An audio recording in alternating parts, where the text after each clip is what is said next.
बहुत बहुत स्वागत है सीटी की तैयारी कर रहे मेरे छात्रों का इस एजुकेशन ऐप के इस ऑनलाइन प्लेटफॉर्म पर होगा। अगर आपका एग्ज़ाम 27 से 28 तारीख को है तो इस क्लास को बिल्कुल भी स्किप मत करना। इस क्लास में मैंने बहुत ज़्यादा इंपॉर्टेंट क्वेश्चंस डाले हुए हैं जो कि पिछले एग्ज़ाम्स में भी आ चुके हैं और आने वाले एग्ज़ाम 27 और 28 सीटी को जो एग्ज़ाम होगा उसमें आने के इसमें पूरे 100% चांस है। तो क्लास को पूरा देखें, पूरे क्वेश्चंस अटेम्प्ट करें, क्लास को बिल्कुल भी स्किप ना करें। तो चलिए शुरू करते हैं आज की क्लास और देखते हैं पहला क्वेश्चन है हुरडा सम्मेलन। पहला क्वेश्चन है कि हुरडा सम्मेलन 1734 एडी की अध्यक्षता किसने की थी? सवाई जय सिंह, भक्त सिंह, अभय सिंह या महाराणा जगत सिंह द्वितीय। तो हुरडा सम्मेलन की अध्यक्षता किसने करी थी साथियों? इसका सही जवाब बताइए। इसका जो करेक्ट आंसर होगा वो होगा महाराणा जगत सिंह द्वितीय। और ये कब हुआ था आयोजित? ये हुआ था 17 जुलाई 1734 को। ऑप्शन नंबर जो डी है इसका बिल्कुल करेक्ट आंसर होगा। नेक्स्ट क्वेश्चन है कि निम्न में से कौन सा किला यूनेस्को की विश्व धरोहर सूची में शामिल नहीं है? गागरोन, जैसलमेर, कुंभलगढ़, अचलकर। आप सभी को बहुत अच्छी तरह से याद होगा, बहुत ट्रिक सभी को याद है, आम, गाजर, चीकू। तो इसमें कौन सा किला जो है वो विश्व धरोहर सूची में सम्मिलित नहीं है? तो वो है अचलगढ़। ऑप्शन नंबर 4 यहाँ पर बिल्कुल सही आंसर होगा। अगला क्वेश्चन है जयपुर के किस शासक को ब्रजनिधि के उपनाम से कविताओं की रचना की थी? यानी कि जयपुर के किस शासक ने ब्रजनिधि उपनाम से कविताओं की रचना की थी? सवाई प्रताप सिंह, सवाई पृथ्वी सिंह, सवाई जय सिंह या ईश्वरी सिंह। तो ब्रजनिधि के नाम से किसने कविताओं की रचना करी थी? तो वो थे Sawai Pratap Singh. Option number A इसका बिल्कुल सही आंसर है।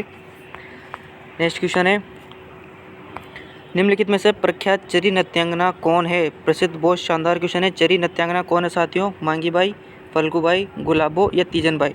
तो प्रसिद्ध चरी नृत्यांगना कौन है? यह है फल्गुबाई, जिनका संबंध कहाँ से है? किशनगढ़ से। किशनगढ़ से इनका संबंध है साथियों। ऑप्शन नंबर 20 का बिल्कुल सही आंसर है।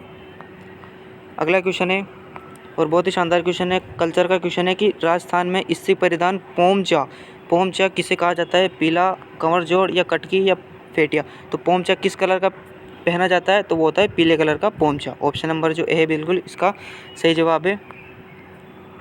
अगला क्वेश्चन राजस्थान केसरी समाचार पत्र का प्रकाशन किसने प्रारंभ किया था? विजय सिंह पथिक, हरिभाऊ उपाध्याय, केसरी सिंह भरत या अर्जुनलाल सेठी। तो राजस्थान केसरी समाचार पत्र किसने प्रकाशित किया था साथियों? तो ये किया था विजय सिंह पथिक ने। इसी के साथ इन्होंने 2 समाचार पत्र और प्रकाशित किए थे, एक तो तरुण और एक नवीन राजस्थान। तो इन तीनों को आपको याद रखना है, नवीन राजस्थान, तरुण और राजस्थान केसरी। किसने प्रकाशित किए थे? विजय सिंह पथिक ने। ऑप्शन नंबर ए इसका बिल्कुल सही आंसर होगा।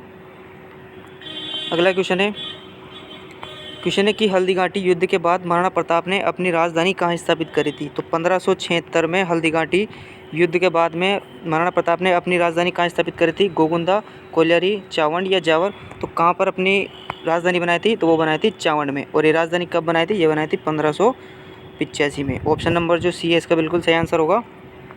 नेक्स्ट क्वेश्चन है गणगौर किस महीने में मनाई जाती है? श्रावण में, भाद्रपद में, फाल्गुन में, चैत्र में। इसका सही जवाब बताइए साथियों क्या होगा कि गणगौर किस माह में मनाई जाती है? तो ये मनाई जाती है चैत्र के माह में। ऑप्शन नंबर डी बिल्कुल इसका सही आंसर होगा। नेक्स्ट क्वेश्चन है सेंधव सभ्यता किस स्थल से जुते हुए खेत के प्रमाण मिले हैं? जुते हुए खेत के प्रमाण कहाँ से मिले हैं साथियों? जल्दी से इसका जवाब बताइए। हड़प्पा से मिले हैं, मोहनजोदड़ो से मिले हैं, राखीगढ़ी से मिले हैं या कालीबंगा से मिले? तो जुते हुए खेत के प्रमाण या दोहरे जुते हुए खेत के प्रमाण, ये दोनों प्रमाण कहाँ से मिले? कालीबंगा से मिले। ऑप्शन नंबर जो 4 है इसका बिल्कुल सही आंसर है। अगला क्वेश्चन है ऊषा मस्जिद कहाँ है? गलियाकोट, सलूम्बर, सांबर या बयाना। कहाँ पर है ऊषा मस्जिद साथियों? तो ये है बयाना। और बयाना कहाँ पर है? भरतपुर में। ठीक है, ऑप्शन नंबर जो डी है इसका बिल्कुल सही आंसर है। नेक्स्ट क्वेश्चन है कि 1857 के विद्रोह की शुरुआत के समय उदयपुर के ब्रिटिश रेजिडेंस एजेंट कौन थे? या फिर यहाँ पर बात हो रही है पॉलिटिकल एजेंट की। तो उदयपुर के पॉलिटिकल एजेंट कौन थे? बर्टन थे, लॉरेंस थे, शावर्स थे या कैप्टन विलियमसन थे। तो उदयपुर के एजेंट कौन थे साथियों? उदयपुर के एजेंट थे कैप्टन शावर्स। ऑप्शन नंबर जो सी है बिल्कुल सही आंसर है। बाकी जो बर्टन है ये कोटा के पॉलिटिकल एजेंट थे। ठीक है, ऑप्शन नंबर सी बिल्कुल इसका सही आंसर है। नेक्स्ट क्वेश्चन कू क्या है? गरासिया जनजाति का हथियार है, मीणा जनजाति का पर्व है, भील जनजाति का घर है या डामोर जनजाति का वस्त्र है। तो कू क्या है साथियों? तो इसका सही जवाब है यह है भील जनजातियों का घर है जिसे कू कहा जाता है। ऑप्शन नंबर सी बिल्कुल सही आंसर है। नेक्स्ट क्वेश्चन, पृथ्वीराज तृतीय और मोहम्मद गोरी के मध्य कितने युद्ध लड़े गए थे? 5, 3, 2 या 1? तो पृथ्वीराज तृतीय और मोहम्मद गोरी के मध्य तराइन के 2 युद्ध लड़े गए थे, 1991 और 1992। ऑप्शन नंबर जो सी है 2 युद्ध, इसका बिल्कुल सही आंसर है। नेक्स्ट क्वेश्चन है, निम्नलिखित में से कौन सा पुरातात्विक स्थल उत्खननकर्ता सही सुमेलित नहीं है? बिल्कुल शानदार क्वेश्चन है, इसका सही जवाब बताइए। आहड़ का जो उत्खनन कार्य है वो एच.डी. सांकलियन किया था, बिल्कुल सही है। बेराट का जो उत्खनन कार्य है वो डी.आर. साहनी ने किया था, ये भी सही है। ओजियाना का केनपुरी या बगौर का वी.एन. मिश्र, तो बगौर का भी सही है, लेकिन जो ओजियाना का उत्खनन कार्य है ये केनपुरी ने नहीं किया था। तो यहाँ पर ऑप्शन नंबर जो 3 है ये बिल्कुल इसका सही आंसर होगा।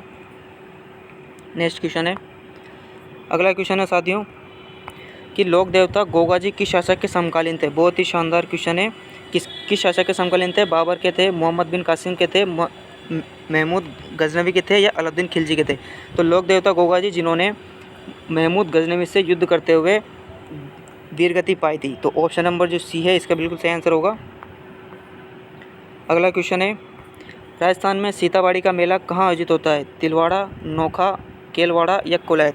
तो राजस्थान में सीताबाड़ी का प्रसिद्ध मेला जो शहरियों का कुंभ जिसे बोला जाता है, और ये कहाँ पर आयोजित होता है? ये होता है बारा में, बारा यानी कि केलवाड़ा। ऑप्शन नंबर जो सी है इसका बिल्कुल सही आंसर होगा। अगला क्वेश्चन है कि अधोलिखित में से वाद्य यंत्र का प्रकार और वाद्य यंत्र असंगत युग्म कौन सा है? तो तत् एकतारा बिल्कुल सही है। एकतारा एक प्रकार का तत् वाद्य यंत्र है जिसमें एक तार होता है। सुशिर जो है अलगोजा बिल्कुल सही है, अलगोजा एक प्रकार का सुशिर वाद्य यंत्र है। खड़ताल एक प्रकार का घन है, लेकिन जो जंतर है ये अवरोध वाद्य यंत्र नहीं है। जंतर जो है वो एक प्रकार का तत् वाद्य यंत्र है। तो ऑप्शन नंबर जो इसमें 4 है डी तत्, इसका बिल्कुल सही आंसर है option number D. Next question है, अगला क्वेश्चन है, नेजा, जम्मा, रिखिया किस स्थानीय लोक देवता से संबंधित है? रामदेव जी, मल्लिनाथ जी, कल्ला जी या रूपनाथ जी? तो यहाँ पर हमें कुछ शब्दावली दी हुई है। नेजा, जम्मा, रिखिया ये किससे संबंधित है? तो ये संबंधित है रामदेव जी से। ऑप्शन नंबर ए जो इसका बिल्कुल करेक्ट आंसर होगा। अगला क्वेश्चन है, अधोलिखित में से कौन सा एक राजस्थान का मंदिर सुमेलित नहीं है? कौन सा मंदिर है जो सुमेलित नहीं है? 12 देवरा शिव मंदिर भीलवाड़ा में, बिल्कुल सही है। सूर्य मंदिर झालरापाटन में है, ये भी बिल्कुल सही है। करणी माता का मंदिर देशनोक बीकानेर में, ये भी सही है। लेकिन जो जगत शिरोमणि मंदिर है ये उदयपुर में स्थित नहीं है। ये स्थित कहाँ पर है? ये स्थित है जयपुर में। जो ऑप्शन नंबर डी है इसका बिल्कुल करेक्ट आंसर होगा। नेक्स्ट क्वेश्चन है, अगला क्वेश्चन है, नथमल और सलीम सिंह की हवेलियाँ स्थित है सिरोही, जैसलमेर, जोधपुर या बीकानेर? तो नथमल और सलीम सिंह की हवेलियाँ कहाँ पर स्थित है साथियों? तो ये स्थित है ऑप्शन नंबर बी जैसलमेर में। अगला शानदार क्वेश्चन है, किस जिले में अंतर्राष्ट्रीय और अंतर्राज्य दोनों सीमा लगती है? कहाँ पर लगती है साथियों? तो ये लगती है बाड़मेर में। और यहाँ कौन कौन से लगती है सीमा? तो एक तो लगती है पाकिस्तान की और एक लगती है गुजरात की। ऑप्शन नंबर जो बी है इसका बिल्कुल करेक्ट आंसर होगा। नेक्स्ट क्वेश्चन है, सोरेनसन घास के मैदान किस जिले में स्थित है? बूंदी, कोटा, बारा या झालावाड़? बिल्कुल शानदार क्वेश्चन है। सोरेनसन घास के मैदान कहाँ पर है साथियों? तो ये है बारा में। ऑप्शन नंबर सी इसका बिल्कुल करेक्ट आंसर है। अगला क्वेश्चन है, निम्नलिखित में से कौन सा खनिज उत्पादक जिला सही सुमेलित नहीं है? टंगस्टन नागौर बिल्कुल सही है। गार्नेट टोंक ये भी बिल्कुल सही है। वुलस्टोनाइट सिरोही आबू रोड ये भी बिल्कुल सही है। लेकिन जो फेल्सपार है उदयपुर नहीं है। फेल्सपार का जो उत्पादन होता है वो होता है मांडव की पाल। मांडव की पाल कहाँ पर है? डूंगरपुर में। ठीक है, जो ऑप्शन नंबर डी सी होगा इसका बिल्कुल करेक्ट आंसर होगा। नेक्स्ट क्वेश्चन है, राष्ट्रीय ऊँट अनुसंधान केंद्र NRC ऊँट ये कहाँ पर स्थित है? तो ये स्थित है जोहड़बीड़ में। और ये जोहड़बीड़ कहाँ पर है? ये स्थित है बीकानेर। ऑप्शन नंबर जो सी है इसका यहाँ पर बिल्कुल करेक्ट आंसर है। नेक्स्ट क्वेश्चन है, 56 का मैदान कहाँ स्थित है? प्रतापगढ़, बांसवाड़ा, डूंगरपुर, उदयपुर, कोटा, बारा या सिरोही? तो 56 का मैदान कहाँ पर स्थित है? ये स्थित है बनास बेसिन में। और बनास बेसिन का भाग कौन सा है? प्रतापगढ़ और बांसवाड़ा। Option number A. अगला क्वेश्चन है, निम्नलिखित में से कौन सी चोटी दक्षिणी अरावली श्रृंखला में अवस्थित नहीं है? तो राजस्थान के दक्षिण क्षेत्र में कौन सी चोटी स्थित नहीं है साथियों? शेर सिरोही में है, बिल्कुल दक्षिण में है। दिलवाड़ा सिरोही में, ये भी दक्षिणी है। कमलनाथ भी दक्षिण है। लेकिन जो बिलल है ये जो चोटी है ये स्थित है अलवर में। और इसकी ऊंचाई कितनी है? 775 मीटर। ऑप्शन नंबर जो डी है इसका बिल्कुल करेक्ट आंसर होगा। अगला क्वेश्चन है, निम्नलिखित में से कौन सा उत्पत्ति स्थान नदी का सही सुमेलित नहीं है? जनापाव की पहाड़ी चंबल का ये बिल्कुल सही उत्पत्ति स्थान है। नागपाड़ से निकलती है लूणी, ये भी बिल्कुल सही है। गोगोंदा से निकलती है बेड़च, ये भी सही है। लेकिन बिजरैल की पहाड़ियों से बनास नदी नहीं निकलती है, बिजरैल से निकलती है खारी। और बनास नदी का जो उत्पत्ति स्थान है वो है खमनोर। ठीक है, जो ऑप्शन नंबर यहाँ पर 4 है बिल्कुल इसका करेक्ट आंसर होगा। अगला क्वेश्चन है, निम्नलिखित में से कौन सा संरक्षण रिजर्व जिला से सुमेलित नहीं है? बीड़ झुंझुनू में है, बिल्कुल सही है।